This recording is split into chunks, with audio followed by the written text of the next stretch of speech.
This is Alaska, and with a whopping 665,400 square miles, it's the largest state in all of North America. In fact, if you were to take the massively sized state of Alaska and place it here on top of the 48 lower US states, it stretches all the way out from the East Coast to California. But Alaska isn't just this gigantic landmass more geographically similar to Canadian provinces than other US states. No, it has 100,000 glaciers, 34,000 miles of coastline, and more than 3 million lakes. Oh, and Alaska is pretty remote, being completely disconnected from the 48 lower states, often referred to as the continental or contiguous United States. And the state of Alaska has less than 1 million residents, an incomplete highway system, and more natural resources than any place else in the US. So while Alaska's unique geography provides it with a deep natural wealth of unthinkable proportions, it also contributes to the state's severe isolation and a lack of city building, amenities, and modern luxuries there. See, Alaska can only be reached through air, boat, or international passage through Canada.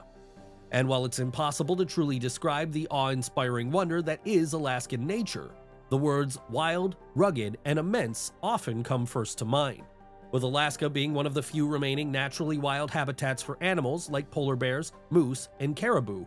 It's also the home of America's first, second, and third tallest mountains, including Denali, the highest mountain peak in all of North America. However, Alaska's significant distance to and separation from the contiguous United States makes life there, well, let's just say complicated, or perhaps even outright difficult, especially when compared to life in traditional US states. As I explain why that is, why life on the Alaskan Peninsula can be very harsh even for the 732,000 people that already call it home, I will also be looking at the livability of Alaska's 5 most important cities, breaking down their unique characteristics and why you should, or perhaps shouldn't, consider relocating to the Last Frontier. And I really think that nickname, the Last Frontier, says a lot about what Alaska stands for, as Alaska is largely unsettled, with the few real cities there serving as a last line of modern settlement, a final barrier between Alaskan society and the wilderness that lies beyond. If you're beginning to wonder if you could even survive Alaska's problematic topography, extremely cold winters, and isolation, well, that would be understandable, as Alaskan winters are difficult even for lifelong residents, with months of darkness and a polar night that only grows darker as you go further north. And small community living in Alaska can be nearly impossible, not only for the difficult terrain and extreme temperatures, but with several towns completely lacking access to roadway outlets. And yet, I would argue that Alaska's economics and public safety are considerably more concerning for its residents or anyone looking to move there. I will go more in depth on Alaskan economics and safety as I break down the livability of Alaska's most important cities in just a moment. But a more general overview would be that the state has one of the highest crime rates in all of America, with violent crime being particularly problematic, and Alaska having the nation's 5th highest rate of violent crime. The cost of living in Alaska is also nearly 30% higher than the national average, with Alaska being one of the most expensive places to live in the United States. Though keep in mind, Alaska doesn't levy a state sales or income tax, and median income is very competitive, even with the most prosperous of US states. Let's start with Sitka and Ketchikan, the 4th and 5th most populous Alaskan cities. Of course, Kink, Fairview, and Wasilla both technically have more residents than Sitka or Ketchikan, but they are part of Metro Anchorage, and I wanted to address independent Alaskan cities here. And Sitka, located in southeastern Alaska, is a real city. A very small city with just over 8,000 residents, but a legitimate little city nonetheless. Sitka is also an expensive city though, with a cost of living that's about 40% higher than the national average. Ketchikan is also located in southeastern Alaska, but while it's a bit smaller than Sitka, it's arguably more important, as Ketchikan serves as an essential hub for the state's vast fishing economy.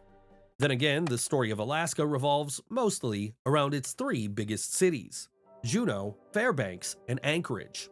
Juneau is the 3rd largest city in the state of Alaska, despite it having just under 32,000 residents and a slightly declining population. Juneau is mostly known for being the capital of Alaska, also located in the southeastern portion of the state, though it can't be reached even by other southeastern cities without a boat or plane, something that I think really outlines Alaska's staggering size and remoteness. Being the state capital of Alaska, Juneau has a thriving economy with significant employment in government, tourism, and fishing. It's known for its natural beauty, surrounded by scenic ocean views and tall mountains. Juneau has the lowest crime rate of Alaska's 3 big cities and a strong community, though it's also one of the most expensive cities in the state. Fairbanks is the second largest Alaskan city, though its population is only slightly larger than Juneau. Fairbanks is known mostly for its long, cold winters and a close proximity to the Arctic Circle. So outdoor winter activities like skiing, snowmobiling, and ice fishing are an important part of the culture there. Fairbanks is also home to the University of Alaska Fairbanks, the state's second largest university, which brings in students and researchers from all around the world. It's also home to the controversial Trans-Alaskan Pipeline, with the university and pipeline there being an important part of the city's economic success. The city of Fairbanks is the largest point in the interior of Alaska, nicknamed the Golden Heart City for its central location and warm community. Fairbanks also has more crime than Juneau, but less than Anchorage. Then there's Anchorage, located in south-central Alaska. And with nearly 300,000 residents, a thriving economy, a robust marketplace, and the state's largest university, Anchorage is much bigger than any other Alaskan city. It's the home of the state's tallest building, and companies like the Kiewit Building Group, Far North Digital, and the Alaska Railroad are all located there. In fact, more than half of Alaska's population lives in the Anchorage metropolitan area. And Anchorage serves as Alaska's de facto transportation hub, with the Port of Anchorage, the Glenn Highway, and the Ted Stevens International Airport, the largest and most trafficked airport in Alaska, all being located in the city. But it also has the state's highest rate of crime, so safety there can be very problematic, with crime in Anchorage varying significantly from neighborhood to neighborhood, but generally being much higher than other Alaskan cities. So while Anchorage offers the closest thing to big city life in all of Alaska, it also shares many of the downsides of big city living elsewhere. However, places like Chicago and New York don't enjoy the impeccable northern lights, and Anchorage is still an Alaskan city, so there's plenty of unique nature and open spaces all around the city.